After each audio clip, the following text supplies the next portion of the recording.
पहला सवाल है आपका, अवतल दर्पण के उपयोग लिखिए। बोर्ड मॉडल क्वेश्चन है, एग्जाम में पूछ सकता है, या अति लघु में पूछे या लघुत्तरीय में पूछे, लेकिन पूछेगा तो जरूर, तो आपको याद कर लेना है। तो चलिए इसका आंसर देखते हैं। बड़े आकार के अवतल दर्पण का प्रयोग और ऊर्जा के लिए किया जाता है। पहला हो गया। दूसरा है इसका, इनका प्रयोग वाहनों के हेडलाइट्स, लैंपों, सर्च लाइट, टॉर्च आदि बनाने में किया जाता है। तीसरा का है, सेविंग दर्पणों को बनाने में इनका प्रयोग किया जाता है। 4 नंबर है, दंत चिकित्सक तथा विशेषज्ञ रोगी का परीक्षण करने के लिए इनका प्रयोग करते हैं। तो आपको ये चारों में से 2 या 3 याद कर लेना है। तो चलिए अगला प्रश्न देखते हैं। 2 नंबर सवाल है, उत्तल लेंस के 2 उपयोग बताए। ये भी बोर्ड मॉडल क्वेश्चन है, इसे भी आपको याद कर लेना है। उत्तल लेंस के 2 उपयोग को बताए।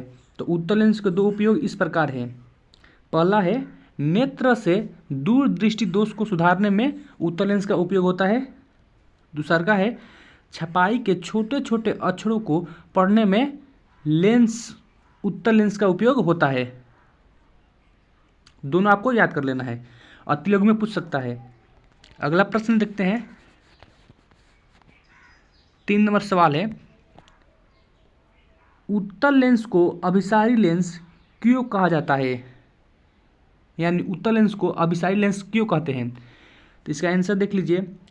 उत्तल लेंस के द्वारा आपतित समांतर किरणें अपवर्तन के फलस्वरूप एक बिंदु पर मिलती है, यानी उत्तल लेंस प्रकाश के समांतर किरणों को अभिसारित करता है। अतः उत्तल लेंस को इसी गुण के कारण अभिसारी लेंस कहते हैं। 4 नंबर सवाल है आपका, लेंस कितने प्रकार के होते हैं? अति लघु उत्तरीय में प्रश्न पूछ सकता है, इसे आप लोग याद कर ले। तो इसका आंसर देखते हैं। मुख्यतः लेंस 2 प्रकार के होते हैं, उत्तल लेंस और अवतल लेंस। उत्तल लेंस में वास्तविक और आभासी दोनों प्रकार के प्रतिबिंब बनते हैं, लेकिन अवतल लेंस में केवल आभासी प्रतिबिंब बनते हैं। लेंस के 2 प्रकार हो गया, उत्तल लेंस, अवतल लेंस, और इसके बारे में दे दिया गया है। तो आपको कॉपी में लिख लेना है, एग्जाम में पूछ सकता है और इसे याद भी कर लेना है। अगला प्रश्न चलिए देखते हैं। 5 नंबर सवाल है, लेंस की क्षमता से क्या समझते हैं? लेंस की क्षमता से क्या समझते हैं? तो इसका आंसर देखिए। किसी लेंस द्वारा प्रकाश किरणों के अभिसरण या अपसरण करने की मात्रा को उसकी क्षमता कही जाती है। किसी लेंस द्वारा प्रकाश किरणों के अभिसरण या अपसरण करने की मात्रा को उसकी क्षमता कही जाती है।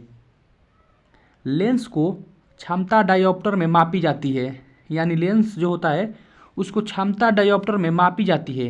एक डायोप्टर उस लेंस की क्षमता है जिसकी फोकस दूरी 1 मीटर है, उसे ही लेंस की क्षमता समझते हैं। तो आपको याद कर लेना इसे भी। अगला प्रश्न देखते हैं। 6 नंबर सवाल है, लेंस में कितने मुख्य फोकस होते हैं? ये भी बोर्ड मॉडल क्वेश्चन है, इसे आपको याद कर लेना है। लेंस में कितने मुख्य फोकस होते हैं? उत्तर है इसका, जैसा कि हम जानते हैं कि प्रकाश लेंस के दोनों ओर से होकर जा सकता है, अतः यही कारण है कि प्रत्येक लेंस में 2 मुख्य फोकस होते हैं। लेंस के दोनों ओर एक एक फोकस होते हैं। लेंस में मुख्यतः 2 फोकस होते हैं, आपको इसे याद कर लेना है। तो आपका ये सवाल क्लियर हो गया। चलिए अगला सवाल देखते हैं। 7 नंबर सवाल है, सूर्योदय एवं सूर्यास्त के समय सूर्य रक्ताभ क्यों प्रतीत होता है? इसका आंसर देखिए। क्षितिज के समीप नीले तथा कम तरंगदैर्घ्य के प्रकाश का अधिकांश भाग कणों के द्वारा प्रकीर्णन हो जाता है, इसलिए हमारे नेत्रों तक पहुंचने वाला प्रकाश अधिक तरंगदैर्घ्य का होता है। इससे सूर्योदय या सूर्यास्त के समय सूर्य रक्ताभ प्रतीत होता है। ये भी सवाल आपका क्लियर हो चुका है। अगला सवाल देखते हैं। 8 नंबर सवाल है, अवतल लेंस को अपसारी लेंस कहते हैं क्यों? अवतल लेंस को अपसारी लेंस कहते हैं क्यों? ये आपको बताना है। तो इसका उत्तर देख लीजिए, अवतल लेंस के द्वारा समांतर प्रकाश की किरणें आपतन के बाद अपवर्तित होकर आपस में फैलती जाती है। यानी अवतल लेंस प्रकाश के समांतर किरणों को अपसरित कर देता है। अवतल लेंस को इसी गुण के कारण अपसारी लेंस कहते हैं। ये भी बोर्ड मॉडल क्वेश्चन है, ये अति लघु पूछे चाहे लघु उत्तर में पूछेगा जरूर, आपको इसे भी याद कर लेना है। और इसे ऑब्जेक्टिव सवाल भी बनता है, यानी पूछ देगा कि किस लेंस को अपसारी लेंस कहते हैं, तो आपको याद कर लेना है कि अवतल लेंस को ही अपसारी लेंस कहते हैं। ये भी सवाल आपका क्लियर हो चुका है। चलिए अगला प्रश्न देखते हैं। 9 नंबर सवाल है, तारे क्यों टिमटिमाते हैं? लघु उत्तरीय प्रश्न है, इसे आपको याद कर ले, एग्जाम में पूछ सकता है, बोर्ड मॉडल क्वेश्चन है। तारे क्यों टिमटिमाते हैं? चलिए इसका आंसर देखते हैं। जब तारे का प्रकाश पृथ्वी के वायुमंडल में प्रवेश करता है तो उसे बढ़ते हुए अपवर्तनांक वाले माध्यम से गुजरना पड़ता है। इसके कारण तारों का प्रकाश लगातार पृथ्वी की त्रिज्या की तरह मुड़ता जाता है।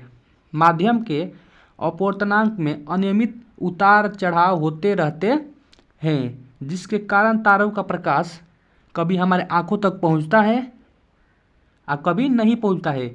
इसके कारण हमें तारे टिमटिमाते प्रतीत होते हैं। ये भी सवाल आपका क्लियर हो चुका है और ये लघु उत्तरीय में पूछ सकता है एग्जाम में। चलिए अगला प्रश्न देखते हैं। 10 नंबर सवाल है, रेलवे का सिग्नल का प्रकाश लाल रंग का ही क्यों होता है? रेलवे के सिग्नल का प्रकाश लाल रंग का ही क्यों होता है? तो ये अति लघु में पूछ सकता है। अब छोटा सा सवाल है, आपको याद कर लेना है। तो इसका आंसर देख लीजिए, रेलवे के सिग्नल में लाल रंग का प्रयोग इसीलिए किया जाता है क्योंकि लाल रंग का प्रकीर्णन सबसे कम होता है और लाल रंग का अधिक दूर से भी साफ साफ दिखलाई पड़ता है, क्योंकि लाल रंग का प्रकीर्णन सबसे कम होता है और इसका तरंगदैर्घ्य सबसे अधिक होता है। इसके कारण रेलवे सिग्नल पर लाल रंग का प्रयोग किया जाता है ताकि दूर दूर से लोग भी इसे देख सके। तो ये भी सवाल आपका क्लियर हो चुका है। अगर आप चैनल पर पहली बार आएँ, चैनल को सब्सक्राइब कर लेना, वीडियो को लाइक कर दे और शेयर कर दे ताकि दूसरे स्टूडेंट को भी हेल्प हो सके। मिलते हैं एक और नए वीडियो के साथ, तब तक के लिए जय हिंद, वंदे मातरम।